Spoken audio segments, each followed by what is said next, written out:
Wah, iya, luar biasa. Iya, 25, mantap, mantap. Artinya usia muda milenial ini iya, masih sukses muda. Mas Vino. Oke, kemudian ini beberapa proyek yang sudah dikerjakan ya Mas Vino ya. Iya, Ya, kalau boleh tahu di mana ini Mas Vino? Yang sebelah kiri. kalau saya memang paling banyak di daerah Medokan, itu di Medokan. Ini ya Mas ya. Iya, daerah Medokan, terus Gunung Anyar, jadi seperti itu. Surabaya Di ya. Surabaya, Ya, ya ya. Surabaya, Wonorejo, jadi seperti itu. Wonorejo Selatan, jadi memang Surabaya Timur sih. Jadi seperti Oke, itu. ya. Lanjut dan pembicara atau narasumber terakhir kita yaitu Pak Denny Basuki atau yang familiar, lebih familiar dipanggil dengan Denbas. Nah ini ngeri ini lihat portofolionya ini. Pengalaman kerja pernah di Astra Honda, Century, kemudian Fortuna Group, Angsalen Group, dan beberapa proyek yang sudah pernah dikerjakan. Ini ada Fortuna Cendrawasih, Bintaro. Ini nanti bisa dijelaskan Pak Denny ya, berapa hektar ini yang di Fortuna Cendrawasih ini. Ya Pak, Kemudian Gria kecil-kecil Fortuna di kita lah. Babelan, Gra Fortuna Kalidoni, Palembang, wah, sampai Palembang juga luar biasa. Kemudian Fortuna Residen di Babelan juga, Gria Sriwijaya di Palembang, Fortuna Green Residen di Bogor, Gra Bhinneka Fortuna di Mojokerto, dan Fortuna Regency di Bekasi. Wah, ngeri ini mainnya Pak Denny Basuki. Luar biasa.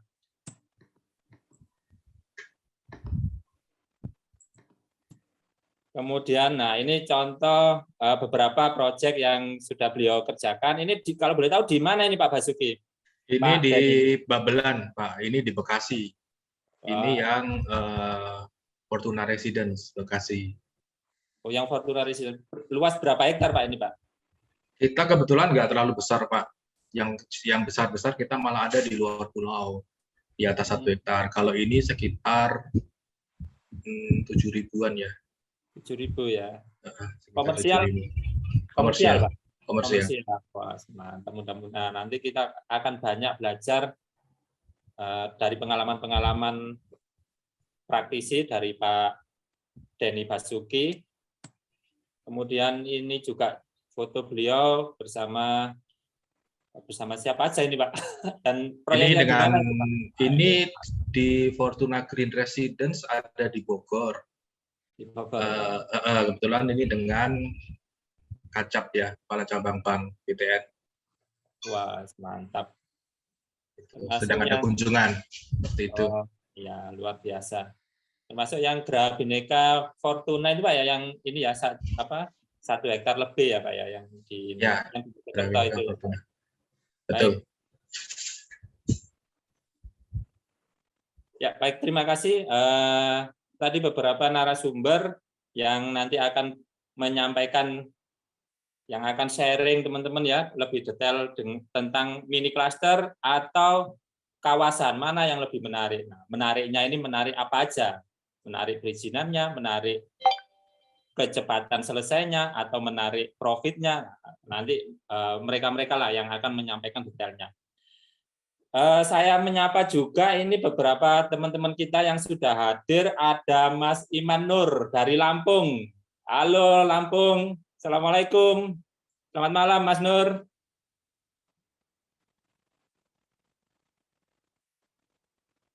Wah, ini masih ke mute ini. Kemudian ada Bang Iwan Rektor. Wah, ini pakar marketing ini. Selamat malam Bang Iwan.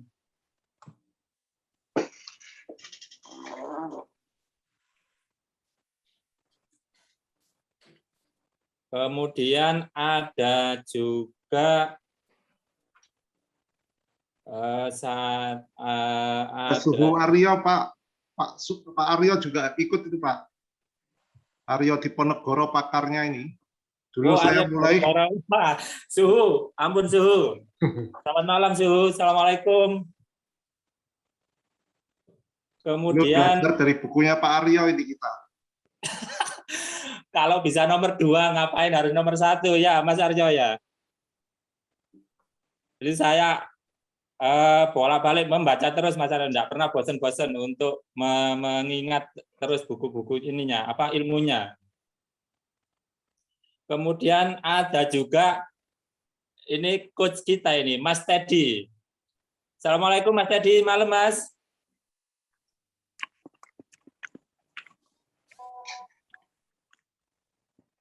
Ini ada training properti Mas Aryo tadi ya, Pak Aryo. Kemudian ada Widyadari. Wah, ini pakar legal dan penotariatan ini. Selamat malam Mbak Widi.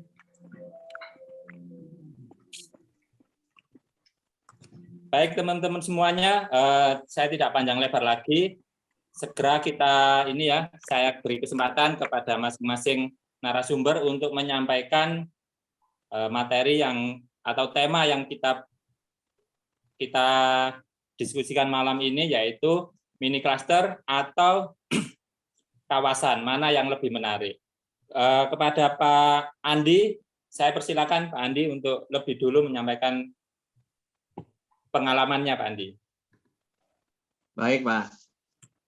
Matur nuwun, terima kasih. Assalamualaikum warahmatullahi wabarakatuh.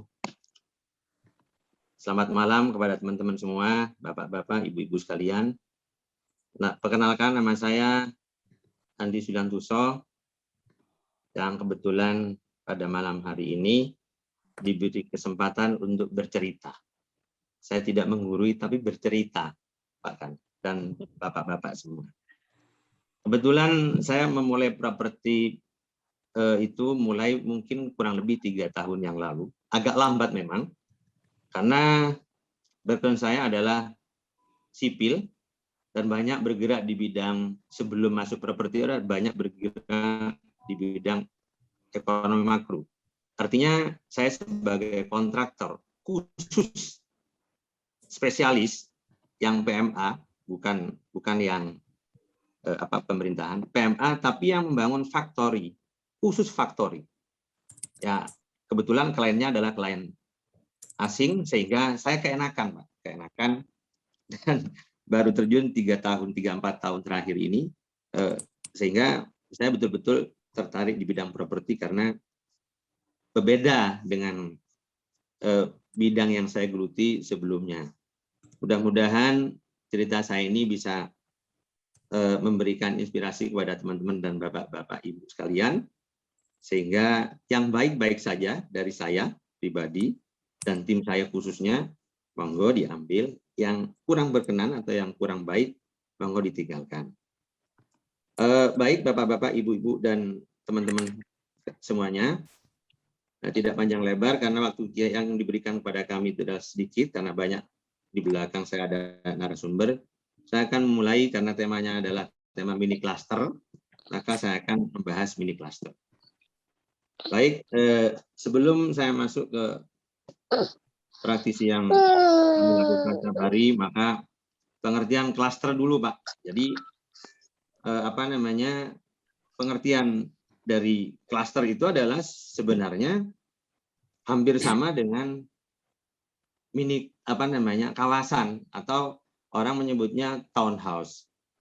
Cluster itu kan adalah sekumpulan rumah yang dibangun oleh developer atau siapapun atau pengembang, tapi jumlah unitnya lebih banyak daripada mini cluster atau townhouse. Nah, tapi kalau townhouse itu banyak dilakukan di perkotaan, Bapak. Kenapa di perkotaan? Karena memang dulu sejarahnya itu banyak para ekspatriat yang bekerja di ibu kota atau di kota-kota besar itu membutuhkan tempat tinggal yang aman dan nyaman beserta fasilitasnya. Seiring dengan perkembangan zaman sampai saat ini, kita kan tidak hanya melayani ekspatriat, tapi masyarakat kita juga yang urban, yang padat penduduk daerah perkotaan juga membutuhkan hunian. Nah, hunian yang terlalu besar tidak terjangkau. Nah, maka saya bersama teman-teman di Surabaya khususnya, kebetulan kantor kami di Sidoarjo, numpang saja, tapi banyak proyeknya di Surabaya dan luar kota, di luar kota. Nah, oleh sebab itu, menurut hemat kami, mini cluster yang kami sajikan itu adalah pertama kali itu adalah harus memilih lokasi atau area. Lokasi untuk mini cluster atau townhouse, kalau townhouse kan kurang lebih 30. Kalau mini cluster minimal 4, 5 unit, 2 unit bahkan untuk pemula bagi bapak-bapak yang sudah expert di bidangnya mungkin apa itu cuma 2 unit. Nah, tapi itu sebenarnya memancing the next lagi. Sebenarnya seperti itu, Pak. Nah, untuk area yang kita pilih biasanya untuk mini cluster atau townhouse atau sekarang kita sebut dengan rumah milenial, bahasa kerennya, itu area-area yang tanahnya betul-betul strategis. Mungkin Mas Vino itu hampir sama lokasi dengan saya. Kenapa kok dipilih area Surabaya Timur? Karena Surabaya Timur itu memang benefit point-nya memang banyak sekali daripada dibanding kita punya proyek Surabaya Barat itu agak lama, agak lambat. Meskipun harganya yang kita jual itu kurang lebih sama. Oke. Untuk tempat atau area atau lokasi itu biasanya kita sonding dengan beberapa area. Jalan aksesnya bagaimana, kemudian perputaran ekonomi di daerah itu seperti apa, sehingga calon customer atau buyer itu yang akan viewing minimal ke rumah kita itu dalam 1 minggu kita targetkan 3-4 kali viewing. Nah, artinya apa? Artinya lokasi yang favorit untuk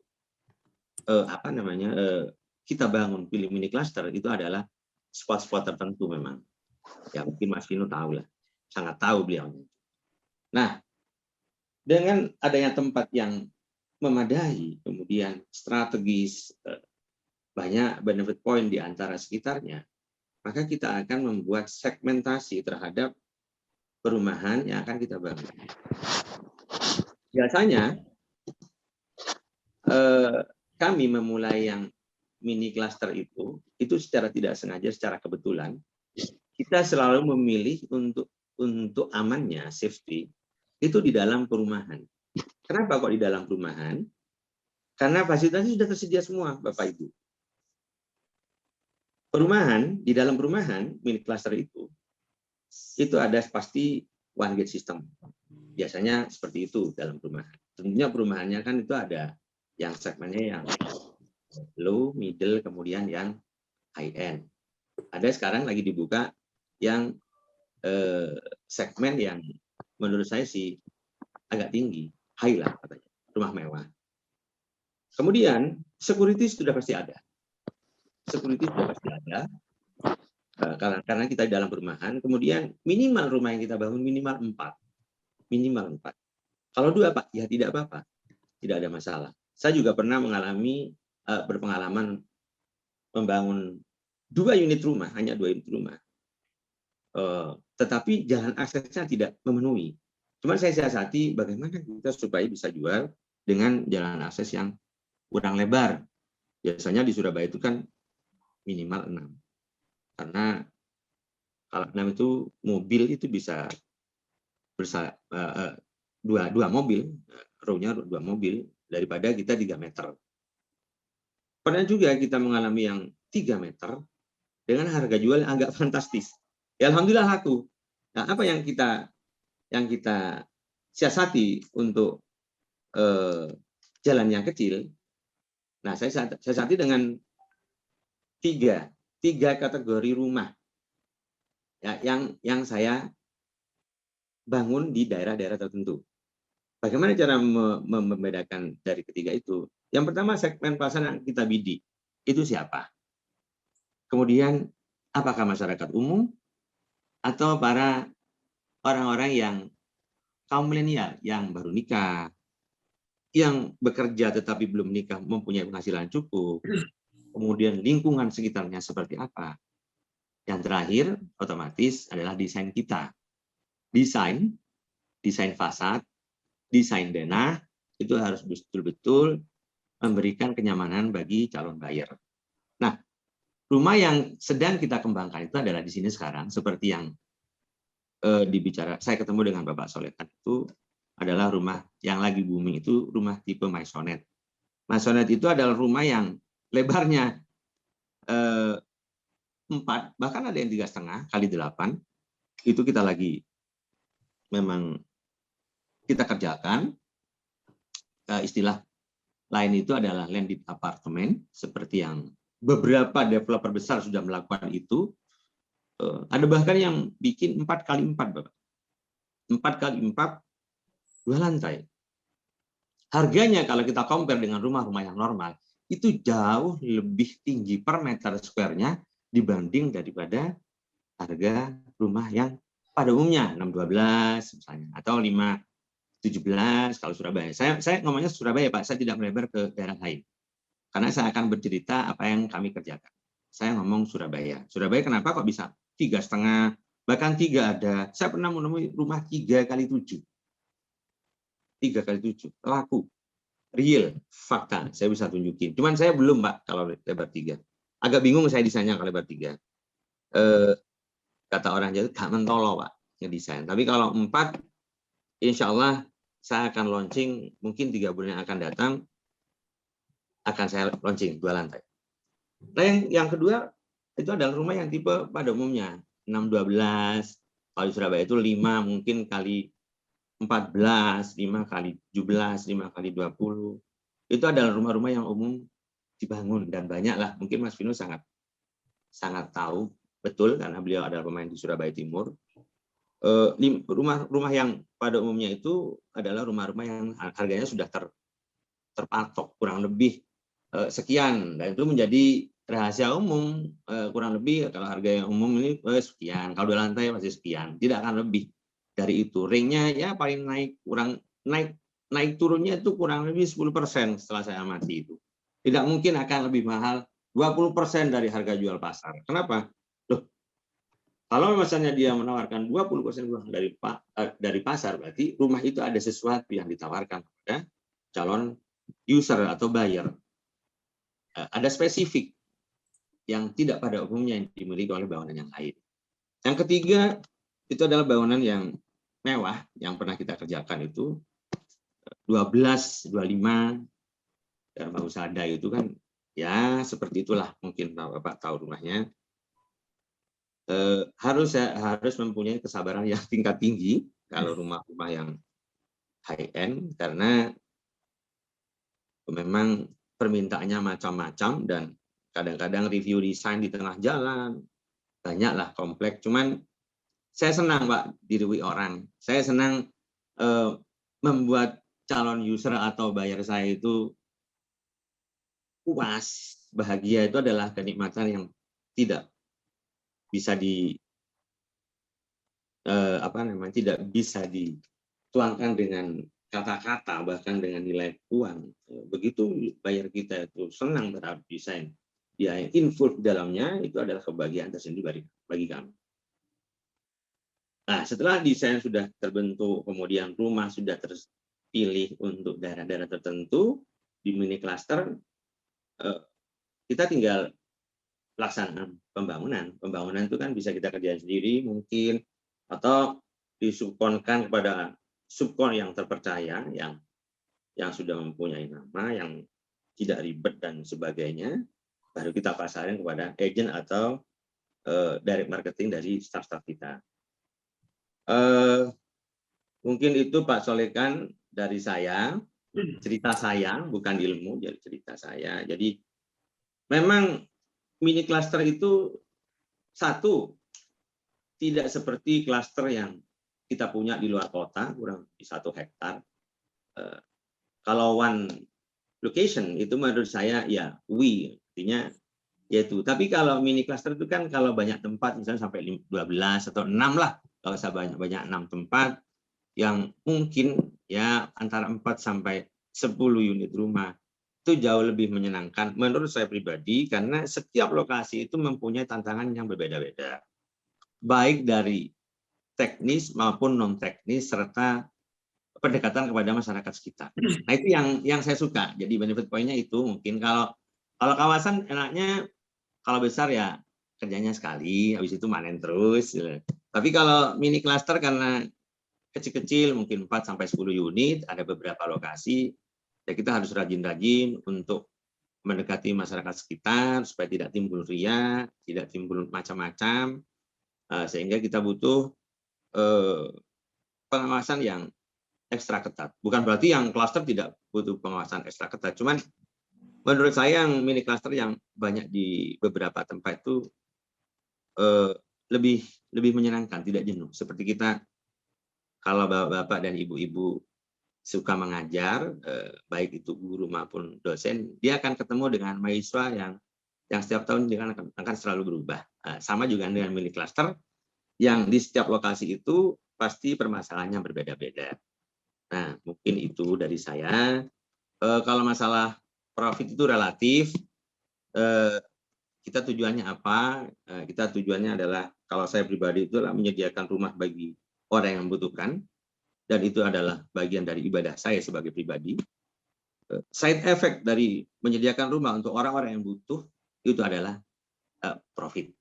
Tapi saya berpikirnya bahwa menjadi seorang developer itu adalah menyediakan dan membantu bagi orang-orang yang membutuhkan rumah sesuai dengan harapan mereka, dan mereka bisa senang, mereka bisa bahagia memiliki rumah.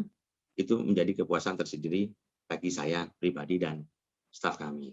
Demikian Bapak, Ibu-ibu, dan teman-teman solehan apa yang bisa saya ceritakan. Mungkin ada yang bertanya, monggo. Kalau saya bisa jawab, insya Allah saya jawab. Kalau kita belum bisa jawab, insya Allah saya akan konsultasi dengan beberapa tim kami, apa yang menjadi permasalahan Bapak Ibu. Mungkin saya akan memberikan beberapa tips. Dan tidak lupa, jangan pernah dilupakan bahwa hakikatnya kita membangun sebuah rumah itu adalah menjadi diri kita sendiri. Jadi rumah itu laku atau tidak laku, itu pasti laku, cuman waktu yang membedakan cepat dan tidak cepat, dan itu adalah rezeki dari setiap manusia. Jangan pernah tidak yakin, jangan pernah pesimis bahwa di atas itu Maha Pemurah dan Maha Penyayang. Insya Allah rumah bapak-bapak baik klaster maupun mini klaster, alhamdulillah mudah-mudahan sold out semua. Demikian dari saya, Pak. Terima kasih. Assalamualaikum warahmatullahi wabarakatuh. Waalaikumsalam warahmatullahi wabarakatuh. Terima kasih banyak Pak Andi, pemaparan materi yang luar biasa. Ini banyak sekali masukan insight baru, wawasan baru buat saya ini khususnya, dan saya yakin teman-teman yang lain juga ini ya. Bagaimana bermain dengan tipe 4x8, 4x4. Wah, ini sesuatu yang baru ini Pak Andi bagi kita semuanya ya. Teman-teman, untuk pertanyaan nanti kita menunggu selesai semuanya ya, narasumber selesai memaparkan materinya. Tapi teman-teman bisa chat dulu, chat di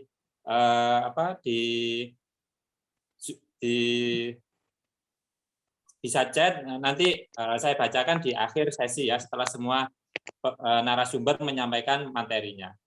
Selanjutnya saya persilakan Mas Vino untuk menyampaikan pengalamannya, Mas Vino, menceritakan pengalamannya bermain mini cluster ya, Mas Vino ya. Iya, betul ya.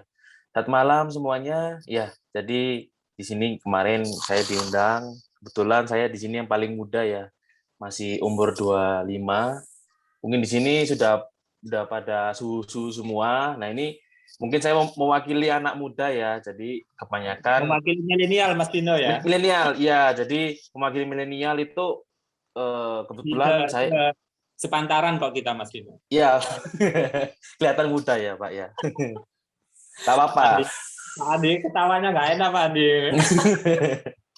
Jadi mungkin saya sama seperti Pak Andi, mungkin daerah Surabaya Timur, tapi lebih berpengalaman Pak Andi. Kalau saya masih baru mulai. Kalau saya sih sendiri kebetulan banyak teman-teman juga kemarin itu gimana sih jadi developer ya yang di rumah-rumah kafling ya. Ini saya lebih ke sharing ya. Jadi saya tidak ada materi yang tertulis, jadi saya lebih sharing dan pengalaman-pengalaman ini dari teman-teman juga ini saya share di sini. Jadi menjadi seorang developer itu memang sesuatu yang tidak mudah ya kan. Jadi tapi bukan berarti tidak bisa.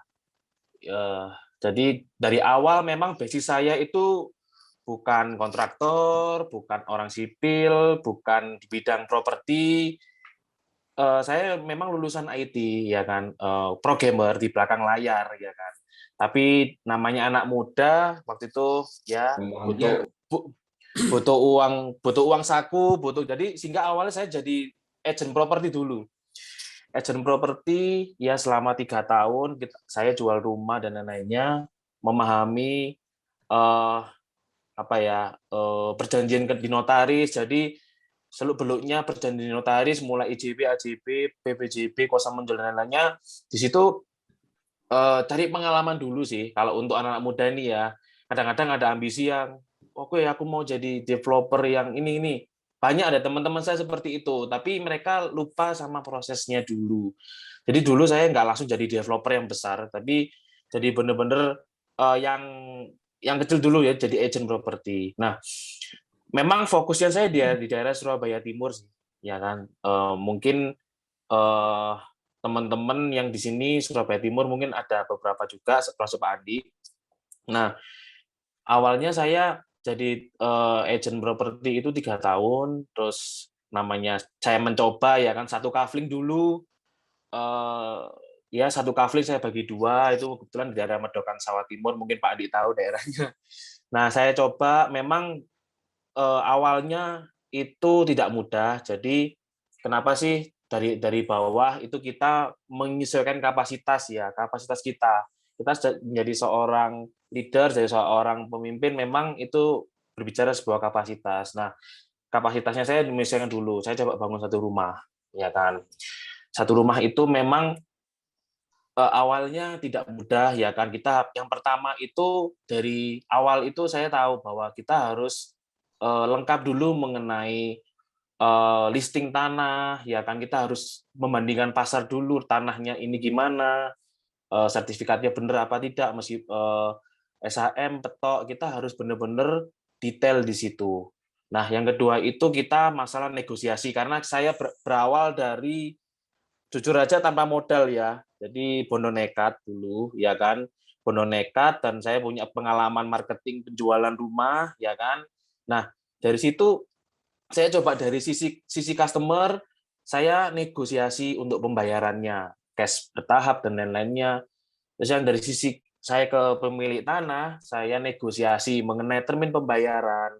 Habis itu saya pembayaran mundur. Nah, itu saya sinkronkan di tengah-tengah. Nah, ya bersyukurnya di situ bahasanya saya pecah telur, ya kan. Proyek saya yang pertama gitu. Jadi di sini saya menyimpulkan bahwa kita harus bisa belajar masalah negosiasi, ya kan. Ini penting sih, karena biar kita ini bisa mengatur jalannya ritme, kita bisa punya proyek sendiri.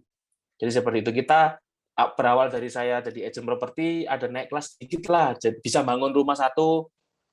Nah, dari situ memang nggak hanya dari segi negosiasi ya, antara kita ke pihak customer sama pihak pemilik tanah, ya kan. Nah, kita juga harus menegosiasi ke notaris, ya kan. Kita harus bagaimana sih cara buat transaksinya kita ini menjadi lebih safe, ya kan, dari berbagai pihak. Nah, ini kita perlu juga mempelajari itu.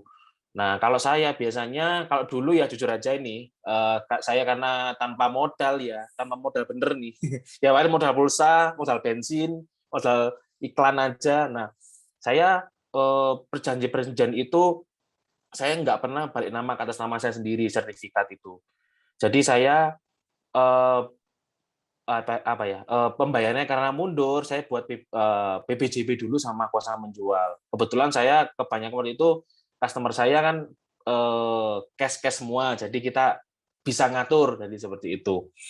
Nah, dari situ kan untuk saya sebagai anak muda itu membuat agar saya yang masih umur 20-an itu bisa membentuk mental itu.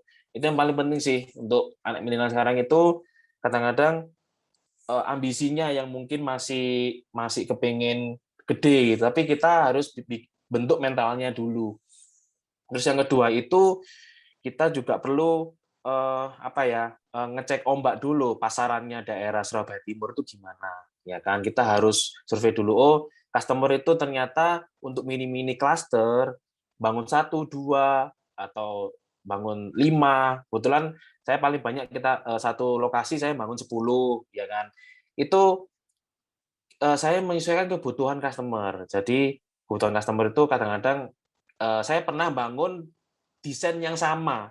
Desain yang sama itu ya sudah seperti minimalis pada umumnya. Tapi customer itu kan melihat internet, melihat perkembangan sosmed, dia banyak kan kepingin desain seperti seperti industrial, terus Skandinavian. Nah itu saya anak muda ini coba sih saya buat inden dulu. Inden ini saya cuma jual gambar, ya kan. Tapi tanahnya ada, saya sudah menyiapkan tanahnya. Ternyata di situ antusiasnya tinggi orang, jadi lebih suka dengan desain yang terbaru. Karena orang-orang kadang-kadang bosen dengan desain yang ya gitu-gitu aja, desain minimalis umumnya, tapi nggak ada ya bahasa anak muda itu estetik ya. Jadi rumahnya espusan, terus banyak benek-benek seperti industrial seperti itu. Nah itu dari sini saya mini cluster saya itu di konsep itu lebih mengikuti zaman sih. Jadi tipe-tipenya itu kayak ngikuti.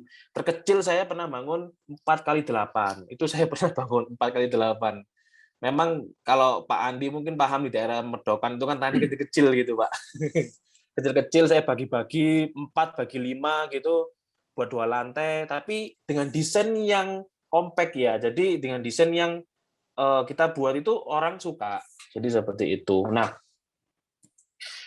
kalau saya mau sampai saat ini itu memang saya benar-benar dari nol, ya kan, dari nol yang mungkin di sini ada developer yang mungkin punya modal beberapa persen dari nilai modalnya, tapi di sini saya benar-benar dari nol. Jadi mulai dari marketing sampai negosiasi sampai transaksi jual beli itu memang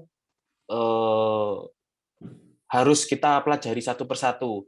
Dan paling penting adalah kita kan bangun rumah, ya kan. Itu yang paling penting adalah kita harus tahu bangunan sih. Jadi memang saya sendiri kan bukan orang sipil.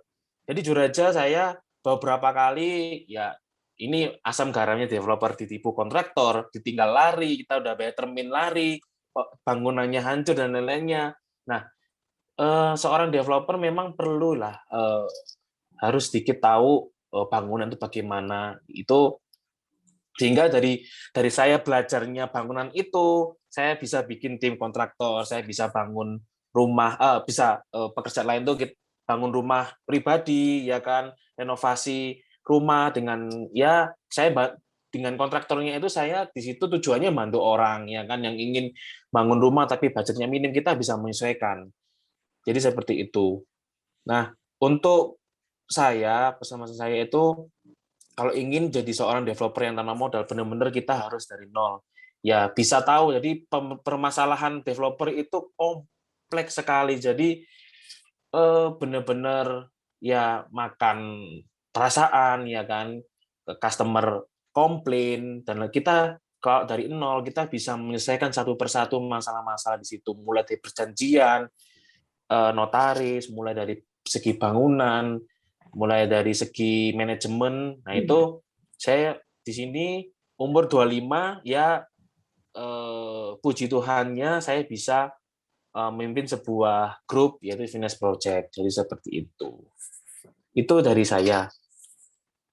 Dengan omset miliaran ya, Mas ya. Ya puji Tuhan, alhamdulillah. Nah, ini kan sekaligus menjadi inspirasi ya buat bahwa menjadi developer itu bisa dimulai sejak usia muda. Bisa sekali. Ingin belajar lebih detailnya, lebih matang, pendampingan dan Iya, sebagainya, bisa betul. gabung ke Bisa. BBC, Bhinneka Iya. Property Club, ya kan? Siap. Mentornya, mentor-mentor semua ini di Iya, dalamnya. betul. Siap. Oke, terima kasih banyak Mas Vino sharing Ya, pengalamannya. iya. Nah, nanti teman-teman kalau ada pertanyaan dari apa yang sudah disampaikan Mas Vino tadi bisa lewat chat ya, ditulis di chat, nanti di akhir sesi saya bacakan satu persatu pertanyaannya. Sebelum ke Grand Suhu Denny Basuki, nah ini saya menyapa dulu. Selamat malam Pak Gancar Karyono. Assalamualaikum Pak Gancar. Nah, ini partnernya Pak Andi ini. Malam Pak, kapan-kapan kalau PPKM sudah selesai kita ngopi-ngopi lagi Pak. Kemudian ada juga saya menyapa selamat malam, Assalamualaikum Mas Laksana Dadi. Ini pemain Waalaikumsalam. Ya Mas. Polri 90. Kapan kita sparring lagi Mas? Ya siap Mas. Mas Tadi Dadi. barusan main aku. Wah, mantap. Lain pemain sepak bola juga di BRI ya Mas Ya. ya di BRI, jadi juga diikuti oleh dari perbankan. Nah, mudah-mudahan Ya. nanti teman yang developer ya, nanti bisa say hello dengan Mas Dadi yang Siap. berkaitan dengan perbankan. Siap Mas. Nah, ini manfaat luar biasanya join di BPC ini salah satunya ini teman-teman ya. Jadi kita bisa belajar dari Pak Andi yang pelaku langsung praktisi mini cluster, Mas Vino yang masih muda juga sukses dengan mini clusternya. Nah, buat teman-teman yang belum join di Bhinneka Property Club, nah, bisa segera join, sehingga bisa banyak mendapatkan networking, kemudian juga bisa belajar bagaimana menjadi developer sukses bahkan sejak usia muda. Oke, teman-teman semuanya, ini saya lanjutkan untuk narasumber kita yang satu ini, yang luar biasa. Saya menganggapnya grand suhu ini teman-teman semuanya. Pak Denny Basuki. Bisa Selamat aja nih Mas malam, Solikan. Pak Denny Basuki. Malam Pak Solikan. Ya. Ini Pak Denny Basuki seperti yang tadi sudah saya sampaikan dengan proyek-proyek yang luar biasa, bahkan sampai luar pulau dan sebagainya. Langsung saja, saya persilakan Pak Denbas untuk memulai sharing pengalamannya. Malam teman-teman semua, Bapak Ibu, Pak Hengki, Pak Me, Pak Solikan, kemudian Pak Andi, Pak Vino, mohon izin. Di sini saya tadi ada beberapa teman-teman suhu-suhu juga nih, ada Mas Iman, ada Pak Teddy, Mas Teddy, ada Pak Ima, kemudian siapa lagi ya, Mas Andri, kemudian Mas Arya tadi ada ya Pak Arya ya.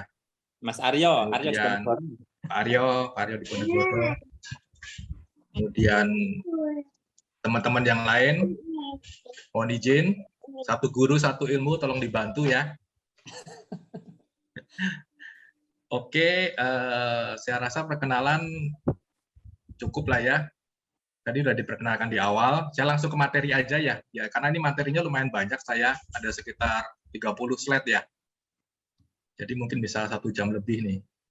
Mas mantap, pasti betah kok Mas. Tenang aja. Moga-moga bisa bermanfaat nih. Tunggu ini materinya ini. Mohon izin ya teman-teman semuanya, para suhu-suhu semuanya.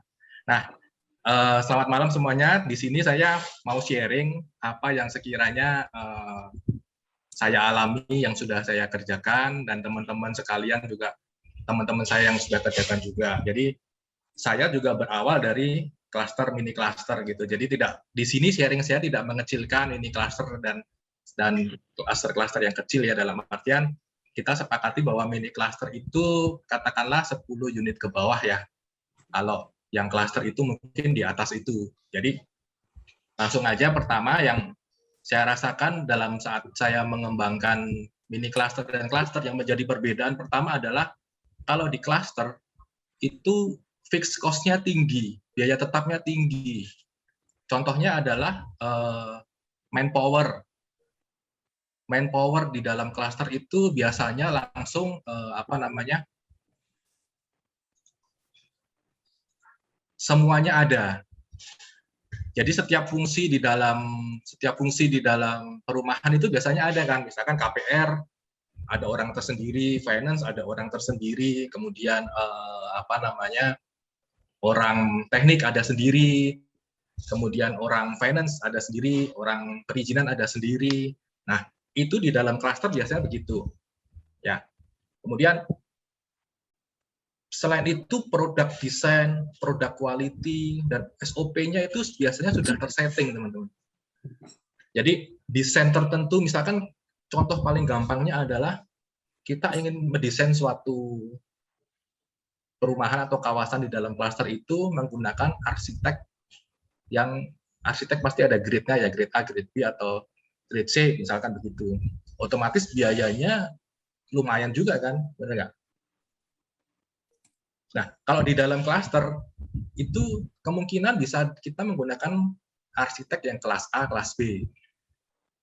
Tapi kalau misalkan, kenapa bisa seperti itu walaupun biayanya besar, karena unit kita banyak, itu kan bisa dibagi menjadi masing-masing unit, masing biayanya bisa ditanggung ke unit-unit yang ada. Jadi relatif lebih bisa murah secara per unitnya. Gitu, karena unitnya banyak kan. Jadi termasuk juga produk kualitas produknya juga seperti itu kan. Nah, selain itu di dalam klaster perumahan yang sudah lumayan besar itu biasanya ada target profit. Kita sambil diskusi ya, mungkin open mic nggak apa-apa ya Mas ya. Jadi biasanya teman-teman ada tahu nggak kalau profit di dalam satu developer atau di dalam satu pengembangan itu berapa sih biasanya? Berapa persen? Mungkin ada nggak? Ada yang mau sharing? Ada di chat boleh, mau open mic boleh. Dari suhu-suhu ini mungkin dari Mas Iman, dari Mas Teddy atau yang lain. Ya, silakan teman-teman yang punya pengalaman ini kira-kira berapa persen biasanya?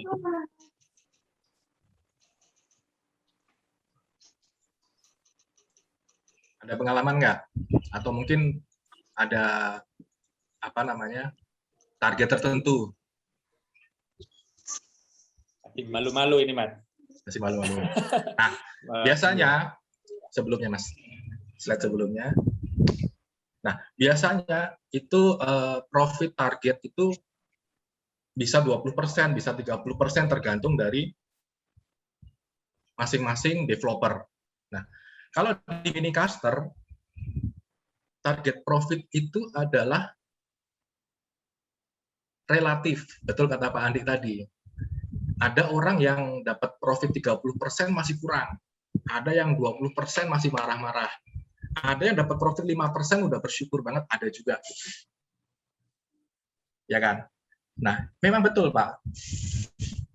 Profit itu lebih relatif. Tapi ingat, kalau misalkan di dalam klaster itu ada biaya-biaya yang sudah menjadi biaya tetap ya, fixed cost. Jadi, itu yang harus dihitung. Makanya target profitnya itu ada minimalnya. Minimalnya berapa? Itu yang menjadi perbedaan pertama. Kemudian di dalam mini cluster biasanya saya dulu waktu mengerjakan mini cluster sampai sekarang pun masih aktif mengerjakan mini cluster juga. Mengenai masalah manpower dan segala macam itu kita CEO, kita founder, tapi rasa mandor. Betul nggak? Dalam artian kalau perlu kita menjadi mandor, kita menjadi mandor. Kalau perlu bahannya kurang, kita bisa beli paku, bisa juga. Gitu loh. Kalau perlu kita ikut bagi brosur, kita ikut bagi brosur juga. Itu yang membedakan mini cluster dan cluster. Jadi biaya di mini cluster itu seminimal mungkin biaya fixed cost-nya itu ditekan. Kemudian misalkan gaji direktur gitu, ya nggak ada direktur kita sendiri bisa jadi. kemudian gaji orang finance, gaji orang marketing, gaji orang sipil, teknik, gitu. Shift of everything kita ya. CEO-nya ya, Mas. Betul, jadi kita bisa handle semuanya. Nah, variable cost-nya itu menjadi besar. Kenapa menjadi besar? Karena jumlah kita sedikit, Mas. Misalkan kita mengembangkan 10 unit ke atas, misalkan kita ekstrim ngomong 100 unit dengan 5 unit. Otomatis biaya variabelnya, misalkan diambil biaya pembangunan rumahnya, bisa jadi lebih besar. Kita membangun 5 unit. Kenapa seperti itu? Ya karena kita membangun cuma 5 unit. Bangun 5 unit dengan membangun 100 unit, otomatis harganya akan beda kan. Beli sedikit dengan beli banyak, pasti akan beda, betul nggak? Iya, Ya, betul, Mas. itu yang menjadi perbedaan pertama. Kemudian yang berikutnya, Mas. Next-nya adalah masalah produk. Next slide, Mas.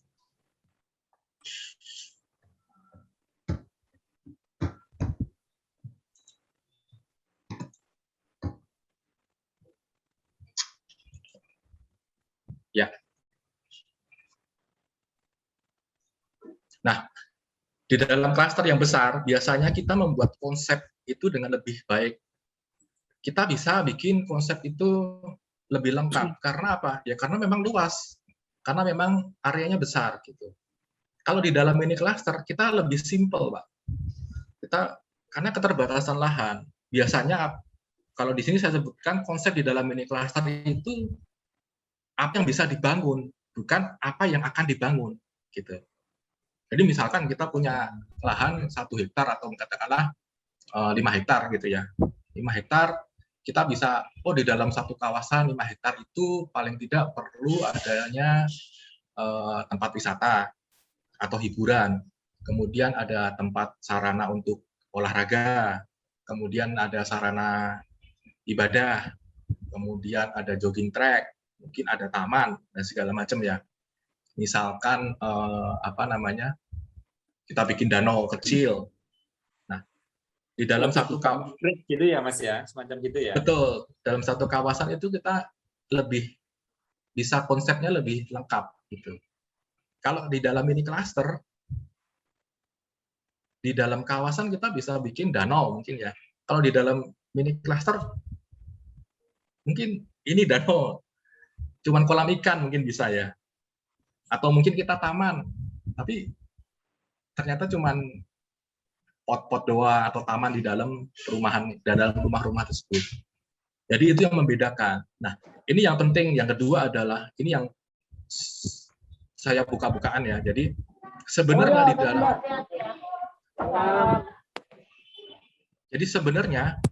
di dalam pengembangan klaster itu yang dijual itu adalah lingkungan.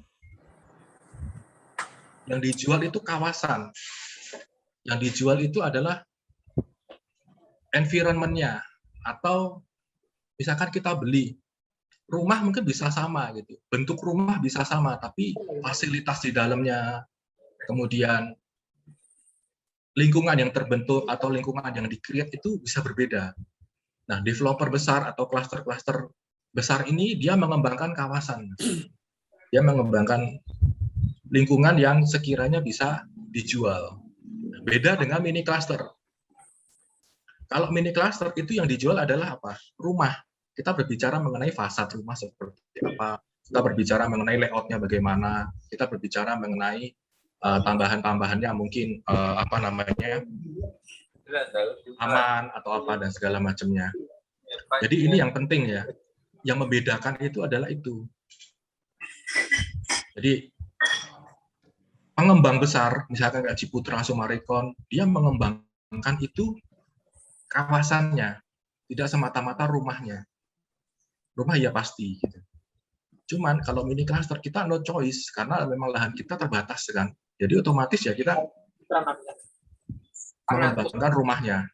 Nah, kemudian di cluster biasanya desain kualitas sesuai dengan kebutuhan. Bagaimana mengetahuinya? Biasanya mereka akan melakukan riset terlebih dahulu, Bapak Ibu.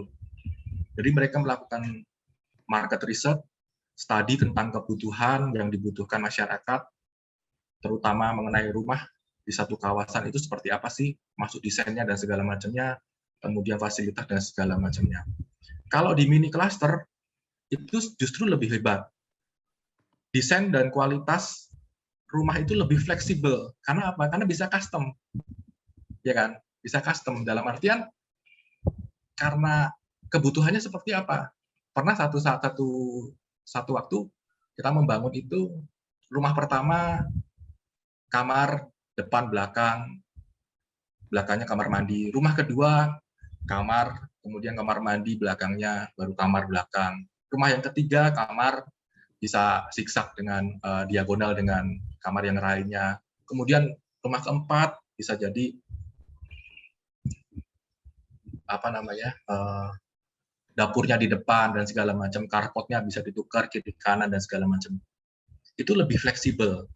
Jadi konsumen mau seperti apa lebih oke, sesuai dengan kebutuhan konsumen. Cuman bayangkan kalau itu dilakukan di klaster yang besar, katakanlah 100 unit, itu yang ada berantem terus antara marketing dengan orang teknik. Karena salah ini, besok revisi ini, besok revisi itu, ya kan? Itu akan menjadi pemborosan. Makanya desain dan kualitas itu biasanya klaster yang besar itu sama, tidak ada customize. Customize paling minor aja ya. Itu bahkan biasanya tidak bisa karena biasanya customize itu setelah dilakukan serah terima. Gitu. Berikutnya masalah harga. Nah, ini cukup penting nih, harga teman-teman. Nah, cluster itu bisa membuat pricing strategi yang lebih komplit. Opsinya lebih banyak. Lagi-lagi karena memang dia unitnya banyak. Jadi dia bisa menentukan kapan harga naik, kapan harga sesuai dengan average-nya, kapan harus subsidi silang, kapan dijual dengan harga modal. Sorry. Itu jadi karena panjang, bisa atur kira-kira harga level 1 ini untuk berapa unit rumah. Kemudian nanti naik ke depan untuk berapa unit rumah lagi, pemicunya apa. Itu mereka bisa atur strateginya seperti apa. Selain itu juga dia bisa lebih lengkap, termasuk juga cicilan in-house ya. Karena usia proyeknya itu biasanya cukup panjang, bisa 1-5 tahun atau mungkin bisa lebih. Nah, itu bisa ada itu cicilan in-house. Coba kalau cluster misalkan setengah tahun atau 1 tahun selesai, paling cicilan in-house maksimal ya 6 kali atau 12 kali kan. Sisanya baru di KPR-kan. Gitu ya. Kemudian yang berikutnya mengenai harga adalah support dari bank. Ya. Support dari bank itu yang cluster biasanya itu PKS dengan bank. Ya. Sebelumnya Mas slide-nya. Nah, support dari bank. Kita bisa PKS dengan bank, perjanjian kerjasama dengan bank, bahkan kita bisa membuat program spesial program untuk unit-unit yang kita jual. Kalau yang di non-mini cluster, biasanya tidak PKS dengan bank, tapi kita jual satuan kan. Atau mungkin biasa jual cash ya. Nah, kalau dijual satuan tanpa PKS, otomatis kita harus ready stock. Betul nggak? Kalau mini cluster nggak harus ready stock, walaupun sebenarnya mini cluster tuh bisa ya, bisa PKS, tapi syarat dan itunya ada triknya tersendiri. Nah, kalau kita nggak PKS, tidak kerjasama dengan bank, otomatis kita harus menjual ready stock. Kalau kita menjual ready stock, artinya kita harus membangun rumah itu dulu kan, betul nggak? Kalau kita membangun rumah itu dulu, otomatis ada biaya modal yang harus kita keluarkan. Itu perbedaannya. Sedangkan kalau disupport oleh bank, kita bisa KPR inden. KPR inden dalam artian kita tidak perlu membangun 100% rumah itu, tapi kita sudah mendapatkan pencairan dari bank secara bertahap. Gitu. Kemudian ini yang berikutnya masalah pajak. Ya. Pajak ini direkam ya. Direkam ya Mas Solikan ya. Betul kan? Oh iya Mas. Ya, Mas. Nah, masalah pajak ini ini sharing teman saya lah, sharing teman saya. Jadi kalau mengenai klaster itu semuanya harus comply, semuanya harus tertib kan. PPN harus dibayar, teks dan segala macamnya harus dibayar. Gitu ya. Tapi kalau mini cluster itu bisa disiasati. PPN saya rasa tidak dibayar ya, karena memang selama itu tidak melebihi 4,8 per tahun, 4,8 M per tahun ya. Sekiranya itu masih bisa. Jadi perbedaannya itu cukup signifikan karena 10% loh. 10% PPN itu 10%. Walaupun sekarang ada program ya, tapi perbedaannya 10% unit yang sama. Kalau developer yang sudah mengenakan PPN, katakanlah 400 juta, selisihnya bisa 40 juta. Itu cuma selisih dari PPN doang. Ya kan? Sedangkan kalau mini cluster tidak memperhitungkan PPN, itu bisa dibuang ke promosi atau diambil sebagian untuk profit dan sebagian untuk promosi untuk mempercepat penjualan. Itu cukup powerful dengan 40 juta ya.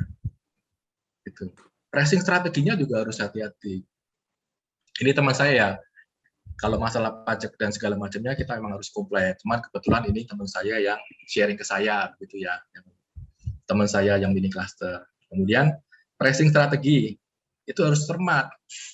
Kadal buntung, ada yang tahu kadal buntung kan, sudah familiar kadal buntung ya. Kadal buntung sekarang jadi kadal bunting. Karena apa?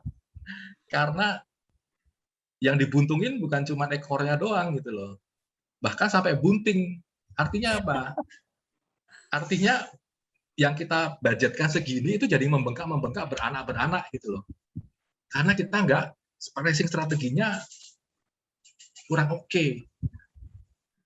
Harus hati-hati. Kenapa harus hati-hati? Ya karena kita cuma 5 unit, 10 unit. Kita mau korbankan 2 unit, 3 unit, itu sudah 20-30% dari total unit kita kan. Kalau itu buntungnya salah, benar-benar jadi bunting deh itu. Kerja bakti jadinya. Selain kerja bakti juga jadi menjadi beban malah. Karena banyak biaya-biaya yang dibebankan malah jadi beranak gitu. Dan mini cluster itu lebih enaknya lagi apa? Pricing based on cash flow. Kadang kita bisa memberikan diskon sesuai dengan kebutuhan kita. Kalau kita pas lagi butuh mau bayar tukang atau pada tagihan dan segala macam, cepet-cepet deh dijual laku nih, ada yang nawar segini, diskon segini, kadang bisa oke lah, lebih fleksibel gitu. Yang penting saya jalan dulu. Kalau cluster sepertinya rada susah ya itu. Karena dia harus mempertimbangkan fixed cost yang di depan tadi. Oke, berikutnya Mas. Nah, promosi itu kalau cluster kita bisa membuat promosi dengan konsep yang lebih lengkap, ya kan? Bahkan disebut bahwa ada show unit, marketing galeri, sales force juga lengkap, gitu. Show unit dengan marketing galeri beda ya. Jadi banyak yang nyebut itu boleh, misalkan show unit jadi kantor gitu, sebenarnya nggak boleh ya. Itu ada ketentuannya yang sekiranya, tapi ya tergantung keadaan, tergantung kondisi juga. Kemudian sales force juga lengkap, dalam artian ada marketing in-house, ada marketing agent, ada marketing freelance, ada marketing koordinator, semuanya ada. Gitu. Jadi dari segala sisi, dari segala lini itu bisa kita menyerang dari segi promosinya. Kalau di mini cluster itu relatif lebih jangka pendek. Promosi-promosi yang dibuat itu untuk mendatangkan penjualan secara cepat gitu. Tapi kalau yang cluster besar itu biasanya dia bisa membuat positioning produknya seperti apa, image-nya nanti seperti apa, kemudian di masyarakat seperti apa, supaya harga jualnya optimal. Itu. Tapi kalau yang mini cluster itu relatif lebih pendek. Sales force biasanya pakai sales agent aja. Gitu. Karena sales agent itu kita cuman bayar komisi saja kan, biasanya gitu. Kalau kita punya sales in-house, otomatis kita akan bayar gajinya, paling nggak minimal UMR. Gitu kan. Nah biasanya di sini yang menjadi sales in-house-nya siapa? Ya kita sendiri. Kita sendiri yang menjadi sales in-house-nya. Kita sendiri yang menjadi, ya itu tadi CEO rasa mandor, CEO rasa sales force itu tadi. Karena kita supaya semuanya tidak membebani biaya. Tuh. Dan matprom biasanya material promosinya biasanya skala kecil, ibaratnya brosur, internet marketing, umbul-umbul. Kita mau bikin website juga biasanya enggak. Kita mau bikin billboard, spanduk juga biasanya enggak. Kita mau bikin spanduk juga biasa yang usianya 1 hari 2 harian. Artinya ya spanduk-spanduk yang tanpa izin biasanya begitu kan. Asal ketemu Satpol PP ya sudah, usianya berakhir gitu kan. Nah, itu yang membedakan. Nah, berikutnya Mas. Kompleksitasnya perizinannya di klaster itu yang ditempuh cukup banyak. Biasanya itu di atas 10 perizinan. Biasanya ada yang bilang itu sekitar 17 sampai 18 perizinan. Masing-masing daerah berbeda ya. Jadi cukup banyak. Sedangkan di mini cluster lebih simpel. Perizinannya cukup sampai mana? Cukup sampai Pak Lurah dan Pak Camat saja. Ya, asal apa mau Pak Lurah, Pak Camat kita ikutin, ya oke lah, bisa jalan gitu. Kemudian koordinasi lingkungan di klaster besar itu koordinasi lingkungannya dengan birokrasi yang lebih tinggi pasti. Kalau di klaster kecil cukup RT RW, mungkin Babin Kamtipnas, Babinsa gitu ya. Tapi kalau koordinasi di skala besar itu cukup besar. Sama-sama ada premannya. Benar, sama-sama ada premannya. Orang kita nurunin tanah aja udah pada datang kan? Preman-premannya juga pada datang kan? Ormas-ormas juga pada datang. Cuman kalau yang klaster-klaster, mini klaster yang biasa saya kerjakan itu ya mungkin premannya preman-preman istilahnya preman yang lapar perut lah gitu. Nah, kalau yang besar-besar itu koordinasinya lebih besar lagi pasti. Nah, kemudian lebih ke long term, jangka panjang. Jadi bikin satu proyek, kalau di klaster besar, bikin satu proyek dengan effort yang besar, dengan kompleksitas yang lumayan tinggi, tapi itu long term, itu jangka panjang. Mungkin bisa jangka waktu 1 tahun, lebih dari 1 tahun, biasanya 3 tahun sampai 5 tahun lebih, bahkan lebih, gitu, karena luas. Sedangkan kalau mini cluster itu sama seperti Pertamina, kita mulai dari nol lagi ya. Itu yang membedakan. Itu tidak berarti negatif ya, enggak. Gitu. Tapi klaster itu kita satu besar untuk jangka panjang. Kalau mini cluster kecil, namanya juga mini kan, kecil tapi harus banyak. Kita ngomong masalah kuantitas. Makanya setiap kita buka kompleks proyek baru, itu mulai dari nol lagi. Kita ngurus perizinannya dari awal lagi, ngurus koordinasi dari awal lagi. 6 bulan lagi kita buka lagi, kita mulai dari nol lagi, koordinasi lagi, dan segala macam lagi. Nah, kalau di klaster yang besar, kita buka, kita koordinasi sekali di awal, yang seterusnya tinggal maintain aja. Itu yang cukup membedakan ya. Next.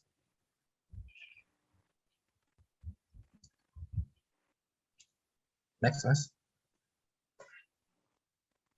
Nah, sekarang kita ngomong masalah profit. Nah, yang cluster profitnya itu harusnya lebih besar, relatif lebih besar, ya kan? Karena apa ya? Karena memang skalanya skala besar. Tuh. Kemudian modal yang dibutuhkan untuk membuka suatu cluster itu harus ready lebih besar, pasti itu pasti. Pertama masalah perizinannya aja sudah cukup lumayan besar. Apalagi kalau kita menguasai 5 hektar ke atas ya, itu pasti lebih besar. Selain itu pematangan lahan di awalnya juga sama, pematangan lahan di awalnya juga tetap besar kan. Kalau mini cluster bisa dikata saya sebagian juga jarang ada pematangan lahan. Dalam artian lahan sudah siap untuk dibelah aja kan. Biasanya begitu kan. Nah, ini yang cukup membedakan. Ini cukup di dalam klaster atau pengembang-pengembang besar yang kadang sering dilupakan adalah mereka ambil keuntungan dari land bank. Jadi keuntungan itu nggak cuma dari jual unitnya saja, tapi dari land bank. Mereka menguasai katakanlah 20 hektar, 30 hektar. Nggak mungkin 20 hektar, 30 hektar itu habis dalam waktu 1 tahun, 2 tahun. Bisa jadi 5 tahun sampai 10 tahun. Ya kan? Nah, selama 5 tahun sampai 10 tahun itu, pasti ada kenaikan harga tanah. Betul nggak? Kenaikan harga tanah ini akan menjadi keuntungan bagi developer besar. Sedangkan kalau kita mini cluster, sebisa mungkin, secepat mungkin kita langsung jual kan. Kita tidak simpan tanahnya segala macam kan. Kita dapat lahan, belum ada perizinan pun kita jual dulu. Yang penting ada desain dan segala macam, langsung jual kan, secepat mungkin. Tapi teman-teman saya yang pengembang besar itu pernah satu ketika launching langsung habis tanahnya. Malah marah-marah dia. Karena apa? Karena satu, tanahnya habis, dia nggak bisa menikmati apresiasi dari harga tanah. Kemudian cari tanah berikutnya sudah mahal, betul nggak? Nah, harga di mini cluster tanah relatif lebih mahal, ya betul, karena memang belinya lebih kecil kan dibanding dengan cluster besar. Sumarekon itu ada di Bekasi itu, setahu saya itu harga per unit per meter tanahnya, kalau dihitung per meter itu di bawah 100.000, puluhan ribu doang loh di Bekasi. Sekarang itu harganya bisa 10 sampai 15 juta per meter. Karena apa? Ya karena dia belinya besar.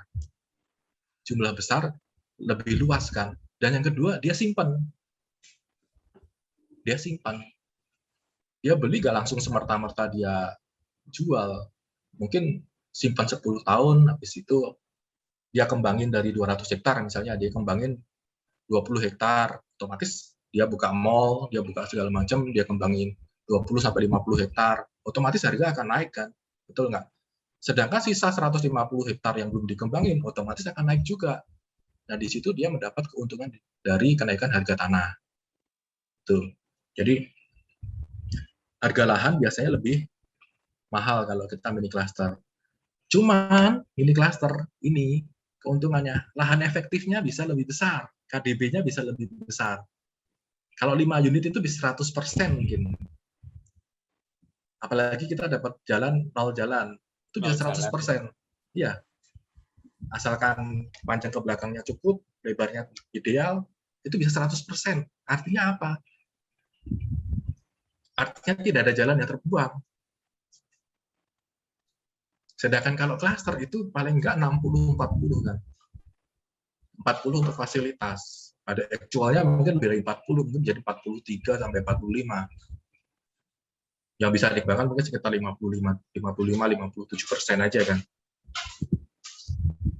Tapi kalau yang mini cluster itu bisa jadi 100%. Dikembangkan 100% semua tanahnya. Jadi tidak ada yang terbuang. Kemudian ROI, return on investment-nya pasti lebih tinggi. Bukan pasti ya, relatif lebih tinggi mini cluster. Karena capital readiness, kesiapan dari modal yang di awal itu bisa dia siasati. Ya. Bangun setelah terjual. Jadi artinya tidak perlu mengeluarkan modal lebih banyak di awal. Kemudian segala yang lain bisa di-reduce ya, bisa dikecilkan, modal-modal di awal bisa dikecilkan. Otomatis modalnya kecil tapi penghasilan lebih, pendapatannya lebih, profitnya lebih besar. Otomatis return on investment-nya lebih tinggi. Itu. Nah, yang terakhir, pilihannya sekarang ada di mana? Teman-teman Bapak Ibu semuanya, teman-teman Bhinneka Property Club semuanya, kalau disuruh pilih, pilih mana? Ini kalau disuruh pilih dalam artian kalau kita bisa memilih ya. Maksudnya duit kita ada, dana kita ready semua, terus kita disuruh milih, kita pilih yang mana? Mau kita mau mengembangkan klaster yang besar atau mini klaster? Mana yang lebih baik sih sebenarnya? Saya rasa tidak ada yang lebih baik. Yang ada mana yang lebih cocok, yang mana yang lebih tepat untuk kita semua. Klaster besar itu kita ibarat kita seperti membangun mall, ya kan, pusat perbelanjaan yang besar. Tapi kalau klaster kecil itu kita ibarat seperti membangun Indomaret. Apakah Indomaret kalah dengan mall? Ya iya, pasti. Kalau one-on-one pasti kalah. Tapi kalau Indomaret itu kita harus banyak, jualnya harus banyak. Jumlah klasternya, mini klasternya harus banyak. Kalau klaster besar itu satu tapi besar. Kemudian kalau klaster itu untuk jangka panjang, long term. Buka satu untuk jangka panjang. Sedangkan mini cluster itu repeat polanya itu repeat, berulang-ulang terus, mulai dari nol lagi. Walaupun mungkin skalanya akan lebih besar ya, kegulungnya pasti lebih besar. Saya juga mulai dari 1 unit, dari 5 unit.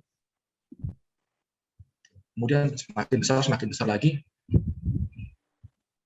Kalau klaster itu sifatnya lebih kuat. Kita membangun sesuatu yang kuat. Karena untuk jangka panjang, ada badai dan segala macam, kita kuat.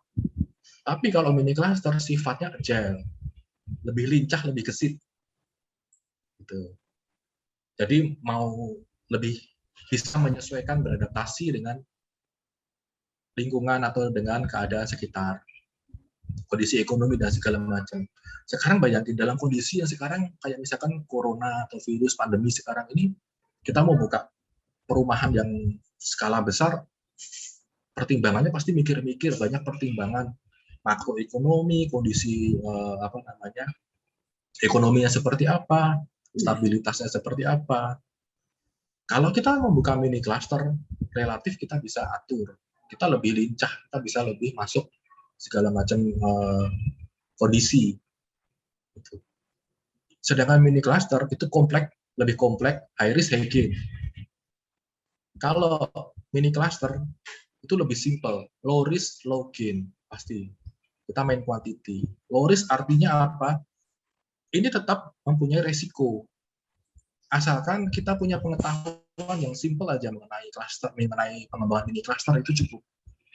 Kalau sama-sama nggak punya pengetahuan, ya itu pasti high risk juga ya. Makanya harus banyak kita ikut seminar, ikut klub-klub seperti Bhinneka Property Club ini, kemudian ikut training dan segala macam.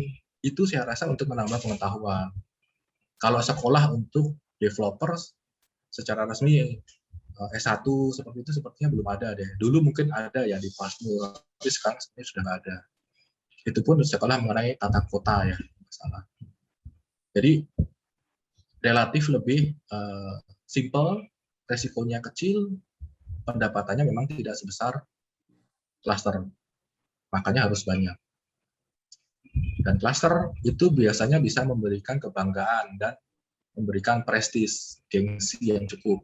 Karena memang promosinya gencar, dari segala macam, dari banyak dipromosikan, kemudian otomatis akan memberikan kebanggaan ya, untuk ownernya, atau untuk timnya dan segala macam. Sedangkan mini cluster memang kita juga dituntut untuk low profile, rendah hati, jujur, dan taat. Gitu. Dan tidak sombong. Dan tidak sombong. Gitu. Nah, itu mungkin pemaparan dari saya. Mohon maaf kalau mungkin saya tidak menggurui, tapi cuman sharing apa yang saya tahu dan apa yang pernah terjadi, pernah kami alami saya dengan teman-teman. Lebih dan kurangnya mohon maaf. Terima kasih. Kalau ada pertanyaan silahkan. Ya, terima kasih banyak Pak Denny atas pemaparan pengalamannya. Mini cluster dan cluster sangat lengkap sekali. Saya persilakan teman-teman untuk yang bertanya bisa lewat chat, bisa diketik lewat chat, nanti saya bacakan pertanyaan dari teman-teman semuanya. Mungkin saya dulu yang ngawali Pak Solikan. Untuk Pak Tino sama Pak Andi, Pak, proses perizinannya gimana Pak? Hanya splitsing aja atau harus ngurus dari lurah, camat seperti kata Pak Denny atau gimana tadi? Baik Pak. Ini melalui Pak Solikan dulu apa langsung ke saya Pak? Saya jawabnya Pak. Boleh langsung Pak Andi, silakan Pak Andi. Langsung, baik. Perizinan kita seperti biasa. Ini sebenarnya ada lagi Pak Solikan yang mesti ada yang narasumber satu lagi sebenarnya kurang. Di sini ada pemain mini cluster tapi yang high end. Nah, itu yang tidak ada. Ini mestinya ini ngomong nih teman saya satu, Pak. Pak Solikan, ini nambahi barang 5-10 menit, beliaunya harus tampil dulu, tapi akan saya jawab Bapak yang tadi yang nanya. Ini harus tampil barang 5 menit atau 10 menit. Mini cluster yang high end itu jarang orang main. Hadir ya Pak ya, beliaunya ya Pak ya. Ya, beliaunya hadir. Nanti saya sebut setelah saya jawab. Baik Pak, untuk perizinan kita melakukan perizinan itu komplit Pak, kecuali AMDAL. Kalau klaster seperti ya Pak Den Bos Master Suhu itu kan harus ada AMDAL, analisis mengenai dampak lingkungan, kemudian izin-izin yang lebih tinggi. Kalau mini cluster cukup satu IMB, Bapak bikin SKRK dulu. Kebetulan kan kita main di Surabaya itu kan satu atap, Pak. Satu atap, jadi cenderung kalau perizinan di Surabaya itu sangat mudah dan cepat selama tidak WFH. Kami sebelum pandemi itu nggak terlalu mikir, Pak, masalah perizinan kalau di Surabaya. Saya ngomongnya Surabaya, saya nggak ngomong yang lain ya, Pak, karena Surabaya memang ya Mas Vino ketawa-ketawa itu kalau sebelum pandemi. Jadi Iya, gampang, Pak. sekarang dia bilang gampang, Pak. Gampang. Kalau Surabaya, khusus Surabaya, yang mini cluster, apalagi yang ngurus atas nama sendiri, udah, Pak. Gampang. Bapak masukin SKRK, seminggu Bapak di SMS. Pak, besok ada orang ukur. Ada nggak daerah lain kayak gitu? Karena saya pelaku, bukan nyuruh orang. Saya pengen tahu, Surabaya beneran nggak itu? Satu atap tepat. Memang tepat, Pak. Sebelum pandemi ya, Pak. Kita nggak ngomong pandemi kan masuk, nggak masuk. Nah, itu bikin kita tidak menyalahkan pemerintah, tapi memang kondisinya seperti itu. Tapi ketika normally, maksudnya tidak WFH, itu betul, Pak. Seminggu atau 5 hari kita 2 SMS. Begitu kita masukin, kita SMS, Pak, besok mau ngukur untuk IMB. Kita mau cek dulu. Begitu diukur, seminggu IMB-nya keluar, Pak. IMB-nya keluar. PBB juga sama. Kemudian splitting dari SHM Indo menjadi beberapa unit, misalnya jadi berapa, maksimal kali 5 unit, Pak. Cepat, selama tidak ada masalah. Kita tidak ngomong bermasalah, tidak diperkarakan oleh pemilik yang lain yang punya petok D yang masih terdaftar di kelurahan. Kita normal, SHM, nah mungkin Mas Vino itu akan menceritakan masalah SHM di Surabaya Timur. Sebelum beli tanah di Surabaya Timur, itu Mas Vino harus menurunkan intelijen yang berkepala 5. Betul, Pak. Ya benar ya. Memang ya karena kita lihat riwayatnya, Pak, ya. Jauh-jauh di situ riwayatnya di sana jujur aja ya pemain-pemain mengerikan ya, tapi syukurnya ya kita meskipun sertifikat tetap kita harus double cek ke kelurahan dan lain-lainnya karena memang double itu banyak. Kadang-kadang yang petok menang gitu kadang-kadang. Contohnya yang paling mudah itu apartemen Puri City ya kalau nggak salah ya. Itu kan juga bermasalah. Itu sertifikatnya yang HGB kalah, yang menang petok. Jadi HGB-nya, itu Surabaya Timur, Surabaya Timur. Iya. Jangan namanya Surabaya Barat, Surabaya Timur. Jadi kalau splitting dan lain-lainnya sih kalau untuk mini cluster memang jauh lebih mudah. Apalagi kalau posisi sebelum pandemi itu nggak sampai 1 bulan mungkin sudah beres semua sih. Setuju. Karena kita pelaku, bukan titip orang, Pak. Kita urus sendiri, pengen tahu hadisnya berapa, baru kita suruh orang-orang tertentu atau staf kita. Nah, itu mungkin, Pak, dari kami, dari saya dan Mas Vino. Apakah ada yang kurang jelas, mungkin kita tambahin. Dan untuk Pak Solikan, silakan ditampilkan teman saya yang pemain mini cluster yang high end, Pak. Kelasnya bukan kelas kayak saya, kayak Mas Vino yang MST, Pak. MST Medaan Sawah Timur, Pak. Bukan, Pak. Ini bukan. Ini pemain Surabaya Timur, tapi yang kelas high end. Monggo, teman saya, beliau juga suhu, pakar juga. Ini clusternya banyak. Pak Solikan kan tahu? Ya, Pak Solikan. Pak Ganjar, Pak. Ya. Pak Ganjar. Silakan suruh tampilkan. Beliau lagi on barang 5 sampai 10 menit disuruh menyampaikan bagaimana mini cluster yang high end, Pak. Atur nuwun, Pak. Silakan, Pak. Bagaimana caranya? Saya juga ingin tahu ini, Pak. Ya, makasih Pak Andi usulannya, Pak Andi. Saya Pak Ganjar, selamat malam Pak Ganjar. Malam. Ini alhamdulillah rezeki nomplok ini peserta malam ini, Pak. Dapat narasumber yang luar biasa. Alhamdulillah ini rezeki luar biasa. Silakan, saya persilakan Pak Ganjar untuk sharing pengalamannya, berbagi ilmu seperti yang tadi disampaikan Pak Andi tentang mini cluster high end. Nah, high end-nya itu seperti apa, Pak? Biar kita ini ketularan pakar seperti Pak Ganjar. Silakan Pak Ganjar. Assalamualaikum warahmatullahi wabarakatuh. Waalaikumsalam warahmatullahi wabarakatuh. Biar teman-teman semuanya kenal ini Pak. Itu bahasanya teman saya aja sebenarnya. Itu hanya istilah teman saya aja. Sebenarnya saya nggak seperti yang disampaikan tadi. Itu hanya apa ya, istilahnya ngelem konconi aja itu. Karena Pak Andi itu benar kan rendah hati, ramah tamah, sopan santun, supel. Jadi biasa bahasa seperti itu. Jadi kalau saya sebenarnya nggak ada yang akan saya sampaikan. Saya juga nggak menyiapkan materi juga. Kalau hanya sekedar sharing, ya kita sama-sama pemain lah. Mungkin Mas apa tadi, Mas Vino ya? Ya Mas Vino Iya, Pak. iya, betul. Mas Vino, ya kecil-kecilan lah. Iya, Seperti Pak. yang disampaikan Pak Denbas tadi, sudah sangat luar biasa. Salam Sudah kenal membuat Pak Gancar. perbandingan antara mini cluster dengan yang cluster, dan memang benar semua yang disampaikan itu. Jadi kalau misalnya kita perusahaan yang sudah mengembangkan cluster, mungkin yang mini cluster itu ya nggak ada apa-apanya. Cuma mini clusternya kan mainannya ya mungkin yang seperti saya ini yang model-model apa, modalnya cumpon lah. Jadi kecil terus perputarannya mungkin bisa bisa lebih cepat daripada yang lebih besar. Ya sebenarnya kalau dana yang ada atau mungkin ada yang siap ngajak kerjasama, saya juga mau mengembangkan seperti Pak Denbas tadi yang seperti punya mall kayak gitu ya, kan lebih praktis Pak ya.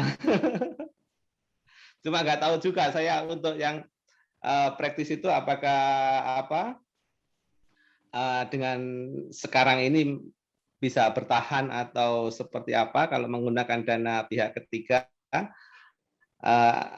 Saya juga kurang ini kok. Ini perusahaan-perusahaan yang besar-besar kok ya juga ngeluh-ngeluh juga. Dan memang benar bertahan pokoknya dengan syarat pembayarannya tanahnya tidak termin, itu yang pertama, dan yang kedua tidak menggunakan dana bank. Alhamdulillah sekarang masih bisa bertahan. Tapi kalau menggunakan termin sudah jatuh tempo, rumah belum laku, ya ngeluh juga. Atau dengan argo bank yang jalan terus, ya pusing juga untuk sementara ini. Saya kira itu aja dari saya, Pak Andi, Pak Solihan. Saya nanggapi Pak Gancar.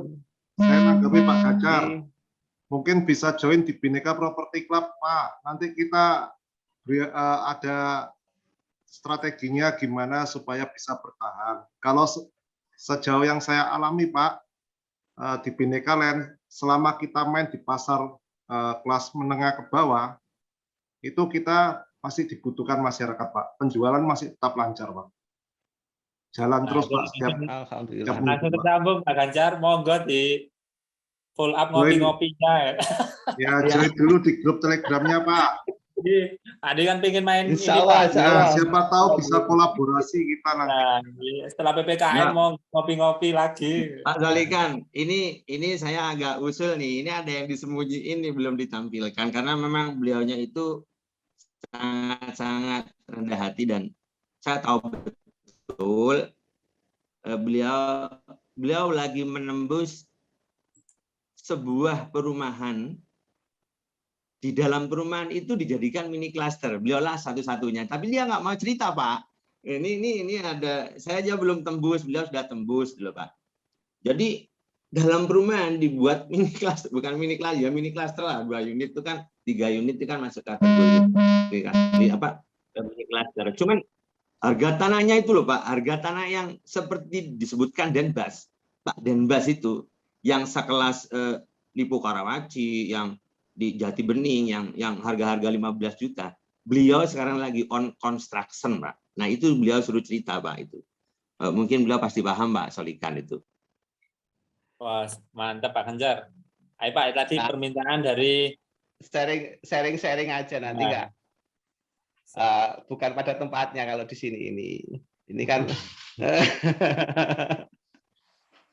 Monggo Pak Ganjar, silakan Pak. Untuk ini Itu Pak Andi itu pengalamannya, Pak. membesar-besarkan aja. Ya, seperti itulah. Mungkin Beliau mungkin itu beliau mungkin untuk Pak diakui Ganjar oleh kita adakan satu sesi sendiri Pak Solikan lain kali Pak. ya betul lain kali Pak. Ya. Apa next apa namanya season Ya, Pak, jangan betul. sekarang. Ya, Siap, siap-siap Pak Itu Ganjar. betul Mini Pak. cluster Jangan high sekarang end. dikasih waktu khusus untuk materi yang mini cluster high end karena Ya, yang memberikan pengakuan itu bukan beliaunya tapi apa namanya manajer marketing itu beliau adalah jago negosiasi. Dia cerita sama saya belum tembus, masih di bawah beliau levelnya itu. Jago pajak juga yang seperti Pak Denbas itu. Nanti season sendiri Pak, ini jangan ini cuma saya kenalin aja beliau itu pemateri yang lebih hebat dari saya itu Pak Solikan. Mungkin saya tertarik. Dilanjut Pak. Ya lanjut Pak. Lanjut, Ya, lanjut. saya mungkin mau satu pertanyaan lagi Pak Andi. Saya tertarik dengan tadi desain 4x4 Pak. Itu maksudnya bangunannya hanya 16 meter atau 2 lantai itu gimana Pak? Nah, kebetulan saya hanya 4x4 atau gimana? Iya betul, 4x4 efektif. Kebetulan Pak, saya sama beliaunya itu melihat dengan sendirinya ketika saya melihat proyek itu sudah 70% sold out Bang Biru.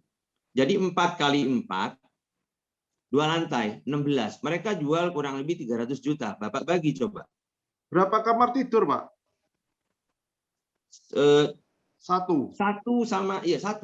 Jadi dia konsepnya adalah landed apartemen, Pak. Landed apartemen.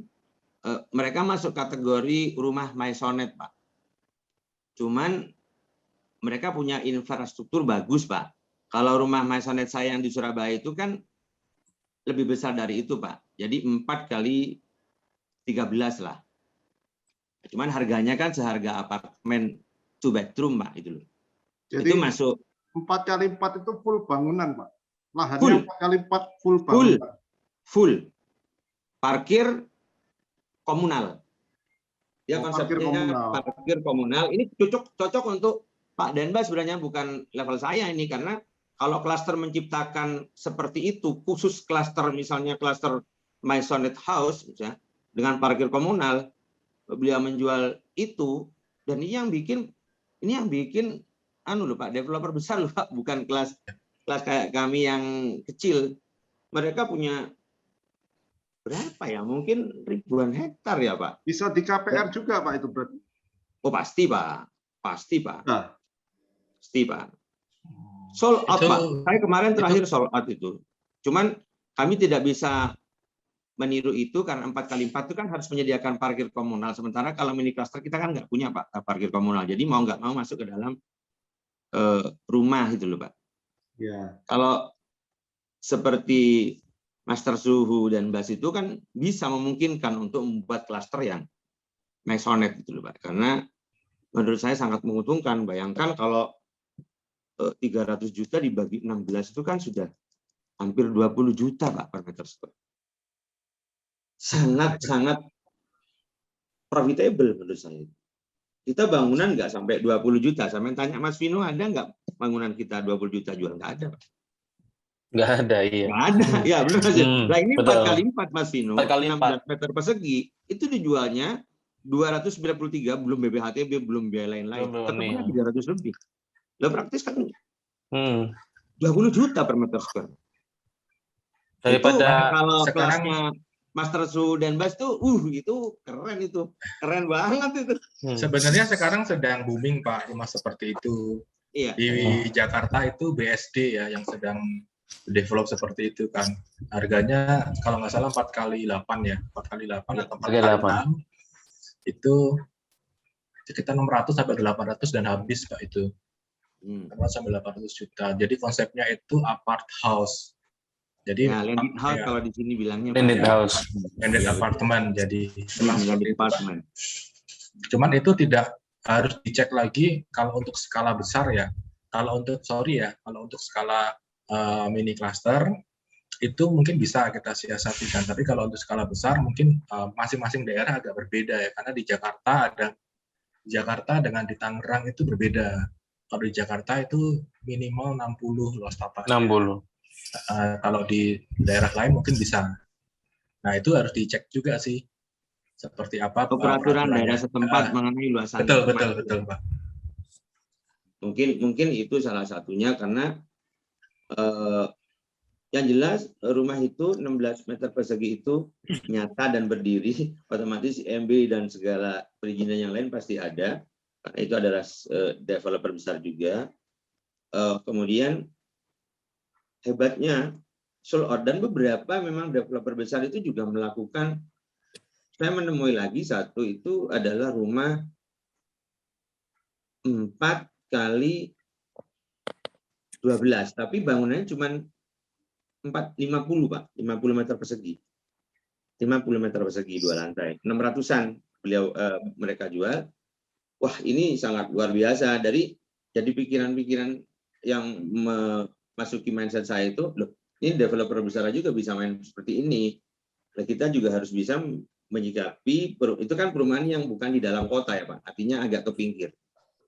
Nah, kalau kami kan itu, kalau mini cluster kan pasti dalam kota, dan harganya layak artinya kalau di compare dengan apartemen kita masih 11-12 ya. Mas Vino tahu lah mungkin. Jadi kalau semakin masuk ke dalam kota, misalnya daerah Surabaya yang Tenggilis, itu sudah tidak memungkinkan untuk melakukan rumah yang seperti itu Pak. Agak ke pinggir sedikit mungkin bisa, karena tanahnya kan sudah memang seperti Pak Su dan Bas katakan, itu sudah mini cluster agak nggak masuk akal kalau nggak ke pinggirnya Mas Vino ya, harga tanahnya. Jadi yang mengikuti ini Pak, perkembangan wilayah juga kan. Kalau betul. Surabaya ya di mana lagi, kalau nggak barat ya udah timur. Betul. Memang kalau sekarang yang penting itu kalau bahasanya anak muda itu instagramable Pak. Meskipun kecil tapi kalau bagus itu orang pasti ya mau lah. Terakhir itu kan yaitu 4x8 saya pernah. Itu pun itu kebetulan saya bangun 5 unit. Dan saya buat yang bagus ya Pak, ya industrial dan lain-lainnya, itu orang suka, anak-anak muda semua yang kebutuhannya untuk yang penting fungsional ruangan sih, tempat tidur, dapur, mobil bisa parkir, itu orang sudah mau kok. Meskipun luas tanahnya besar tapi fungsionalnya nggak dapat, orang pasti mikir lagi.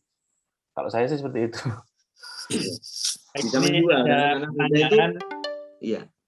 Ya, saya bacakan ya. Ada pertanyaan dari Pak Arif dari Sambas, Kalimantan Barat, Pak. Ini hadir. Halo, salam kenal Pak. Mau nanya, tadi Bang Vines beli tanahnya cash tempo. Ya.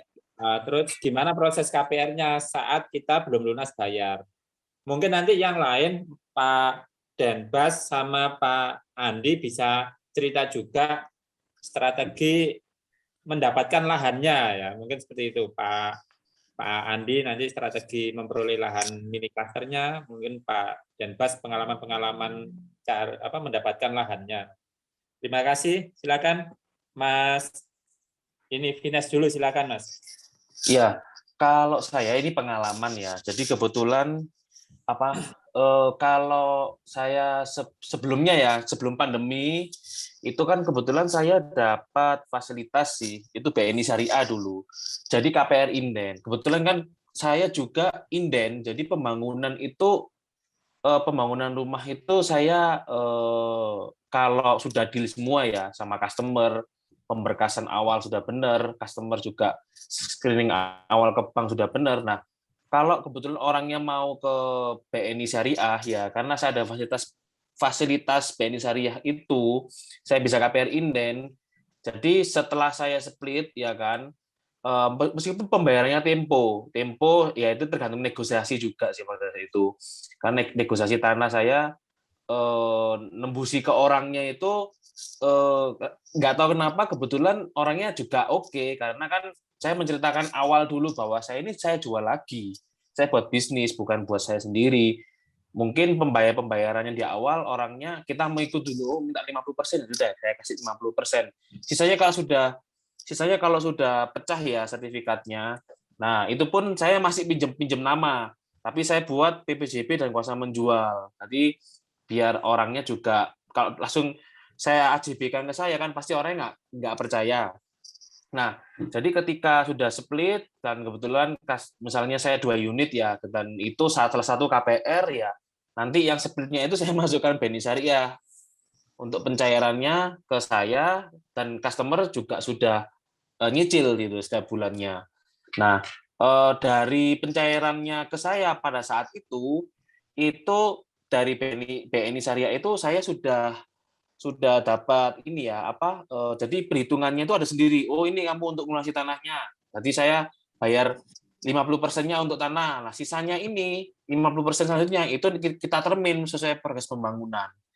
Jadi seperti itu kalau pengalaman saya sih. Nah, kebetulan kalau saat ini BNI Syariah kan sudah merger dari BSI. Nah, itu masih bisa BSI Syariah itu masih bisa untuk KPR inden, tapi khusus untuk PNS sama pegawai BUMN. Jadi seperti itu sih. Ini pengalaman saya. Dan kalau untuk KPR di sisi masih belum ada bangunan, dan kalau orangnya mau mau KPR konvensional ya ini kita modal untuk membangunnya. Jadi seperti itu. Modal untuk pembangunan, jadi pembangunan dari cash flow yang sebelumnya. Jadi diputar lagi. Kalau saya seperti itu sih. Gitu. Tapi kita mengarahkannya untuk ke BNI Syariah bahwa kita ada kerjasama BNI Syariah, dipermudah untuk KPR-nya. Jadi seperti itu. Meskipun 1-2 unit tanpa PKS bisa ya lewat bisa. KPR tadi ya Pak Mas. Bisa. Betul, karena waktu itu kebetulan BNI itu lihat portofolio saya pembangunan ya mungkin karena dipercaya ya sudah akhirnya bisa. Meskipun 1-2 unit itu masih bisa kok. Tapi sekarang karena merger SI itu terbatas, hanya yang bisa mengajukan itu pegawai BUMN sama PNS saja. Gitu sih. Untuk KPR indennya ya Mas ya? Iya, betul. Karena saya nggak pernah bangun dulu, Pak. Jujur nggak pernah bangun dulu. Saya mesti jual gambar sih. Iya, jadi ini memang tadi ya, free design tadi juga ya, jadi salah ya, satu keunggulan dari Mas Vino tadi ya. Iya, jadi karena dulu saya pernah bangun dulu, nggak tahu kenapa mungkin modelnya kurang bagus atau orang yang kebetulan nggak tahu orang muda ini sukanya gimana, lakunya lama Pak. Jadi seperti itu. Lakunya lama. Terus yang kedua laku lama, kita keluarkan kos lagi untuk benerin, catnya ngelupas dan lain-lainnya gitu kan. Akhirnya ya sudah coba inden aja lah. Kita free design tapi ya tetap SPK-nya kita sama customer tetap tidak boleh free desainnya ya mengikuti sama yang saya budgeting. Kalau lebih dari itu ya kita ada penambahan bangunan dan lain-lainnya. Jadi seperti itu sih. Menarik ini seperti yang tadi disampaikan oleh Pak Denbas, kalau mini cluster bisa free design, kalau cluster free design, wah, puyeng keliling. 100 unit desain masing-masing ya Pak. Ini Pak Denbas. Ya, sekarang silakan Pak Andi mungkin menambahi pengalaman mendapatkan lahannya Pak, strateginya Pak. Ya, pada dasarnya saya sama dengan Mas Vino. Itu mungkin 3-4 tahun yang lalu. Tapi kalau sekarang masih ada juga, cuman perbandingannya mungkin sepersekian persen lah dari yang Mas Vino ucapkan. Jadi kalau Surabaya kan Surabaya Sidoarjo khususnya. Orangnya sudah pinter-pinter, tidak seperti 3 tahun, 4 tahun yang lalu, yang payment-nya di tempo berdasarkan progres kadang-kadang. Itu ya masih ada. Sekarang masih ada, cuman sangat kecil. Betul. Ya betul kan, Mas Yunda ya. Iya, orang Surabaya sekarang malah jual lahan itu katanya orang Surabaya saun ini udele itu. Jaluk kok tanah kok umum, saya seperti itu Pak Solik. Jadi dan teman-teman Bapak Ibu itu mereka itu jual tahu kalau tidak terlalu itu unlogical menurut saya. Itu jual, kita bisa beli tapi kita nggak bisa jual. Mintanya di atas harga rata-rata. Tapi masih ada juga yang beberapa pemilihan yang ketika butuh uang, secara overall kalau di persentase itu lebih banyak yang cash. Kalau cuman satu cufflink dijadikan 2 atau hook 20-20 umpamanya, itu pasti biasa minta cash. Nah, kami yang di Medoan Tambah itu Mas Vino itu nggak bisa di tempo, tetap harus cash payment itu. Iya, harus cash payment rata-rata sekarang. Padahal ada 3 unit yang kami ya rata-rata mereka sudah pada pinter itu loh. Cuman kita nggak boleh kalah dengan pemilik tanah bahwa cash payment itu kita mempunyai kewenangan untuk menawar, untuk melakukan negosiasi. Nah, jadi kalau seperti itu kan bisa ketemu.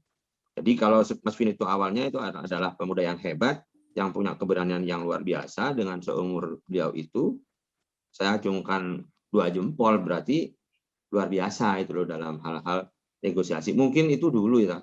Kalau sekarang 1001 kali Mas Vino ya, untuk seperti itu ya. Iya, paling kenceng ya itu Pak, 2 kali aja mungkin. Iya, ya artinya kalau, tapi kan rezekinya orang kan beda-beda. Beda-beda, betul. Diajak kerjasama. Tapi masih ada peluang itu, masih ada itu. Tapi secara rata-rata sekarang orang kan mintanya cash, itu. Apalagi cash, iya. SAM betul Pak. Iya, SAM kan cash. Jadi itu 2 kali mungkin 2 dari bulan gitu ya Pak. Iya, iya benar itu. Sekarang begitu itu loh. Trennya Sama seperti itu. cash ini Pak kan gitu ya. Nah iya, tapi ada juga yang setahun itu kita 50%. Laku rumah kalau jadi 5 berarti sisanya kan 50%, 10%. Satu lagi mungkin 10% sampai 100%. Jadi itu Pak yang saya sharingkan. Terima kasih Pak. Ya, lanjut ke Pak Denpas, mungkin bisa cerita pengalaman-pengalaman menariknya selama mendapatkan lahan. Kalau saya pembebasan lahan itu relatif hampir semuanya saya pernah lakukan Pak. Sampai sekarang juga saya sebenarnya masih aktif mini cluster, pengembangan mini cluster juga saya masih aktif. Nah, cuman dalam pembebasan lahan itu saya pernah melakukan banyak skema, mulai dari pembayaran termin, mulai dari pembayaran cash, kemudian kerjasama, barter, bagi unit, bagi bangun, dan segala macam itu pernah semuanya. Cuman yang menurut saya paling penting adalah perhitungannya dulu sih. Kalau perhitungannya sudah oke, on paper di atas kertas semuanya udah masuk, kemudian masalah pembiayaan, masalah pendanaan itu kan nomor berikutnya kan. Nah, untuk masalah pembebasan lahan, skemanya dan segala macam itu menurut saya sih masalah negosiasi aja sih Pak. Gitu. Cuma setahu saya, kalau untuk developer besar, misalkan sekelas Ciputra segala macam itu, dia melakukan kerjasama, Pak. Di atas 5.000 meter biasanya dia melakukan kerjasama. JO, joint venture, joint operation, sorry. Gitu. Jadi kalau pembebasan lahan, selain kita melihat on paper juga melihat kemampuan kita. Kemampuan kita seperti apa sih, kalau kita mampu membayar secara cash, atau kita mampu membayar secara termin, atau kita mau secara kerjasama, itu tergantung kemampuan kita juga. Juga kemampuan kita untuk mendatangkan investor. Nah, itu juga menjadi bahan pertimbangan sih sebenarnya. Cuman kalau kita cash ya memang kita menang milih ya istilahnya ya. Kita bisa menang milih, kita bisa menang nawar. Menang nawar ya Pak ya? Ya, kita menang milih, menang nawar. Tapi kalau misalkan kita kerjasama, bagi hasil, kadang kita karena pilihannya sedikit, ya mau nggak mau kita Dan bisa pilih kan, adanya ini mau nggak? Kalau nggak mau ya sudah. Kalau mau ya ambil, kita develop, dioptimalkan kan. Cuman kalau cash kan banyak tuh, kita bisa pilih kan. Gitu sih, Pak.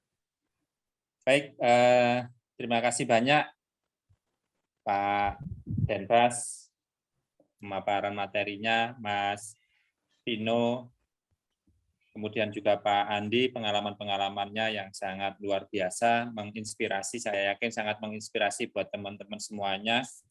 Jadi malam ini kita telah banyak mendengar dari para pelaku cluster, developer cluster, dan juga mini cluster yang telah sukses dengan proyek-proyeknya.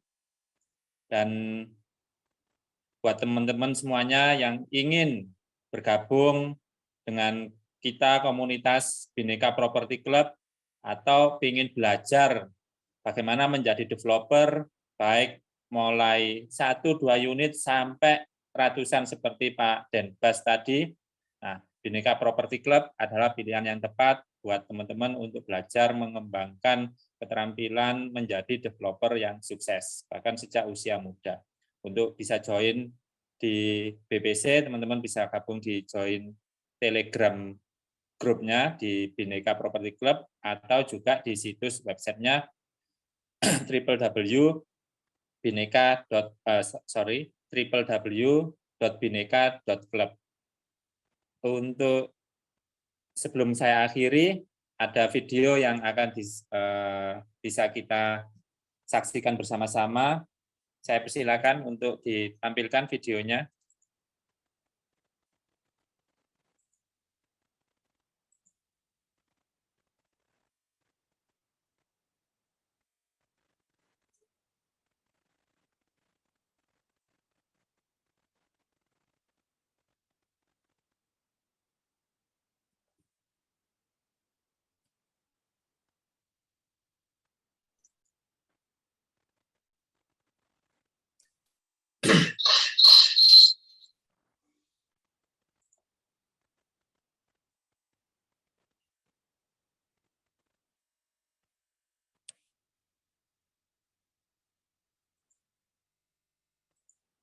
Sambil juga mengingatkan untuk teman-teman semuanya, besok hari Sabtu tanggal 17 kita ada launching BBC, nanti teman-teman info bisa gabung di join di Telegram Bhinneka Property Club untuk lebih detailnya ya. Kemudian juga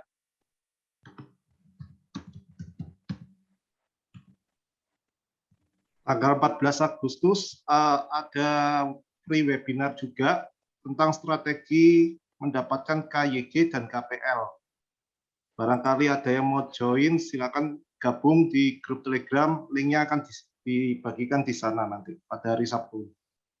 ya, terima kasih banyak Pak Hengki. Jadi teman-teman tanggal 14 besok kita ada lagi materi webinar dengan tema yang berbeda dengan hari ini, yaitu tentang KPR dan KPL dengan mendatangkan narasumber dari perbankan dan notaris. Nah, tentu sesuatu yang sangat menarik untuk menambah wawasan dan keterampilan kita di bisnis properti. Jadi jangan lupa untuk yang belum bergabung, segera bergabung di Bhinneka Property Club.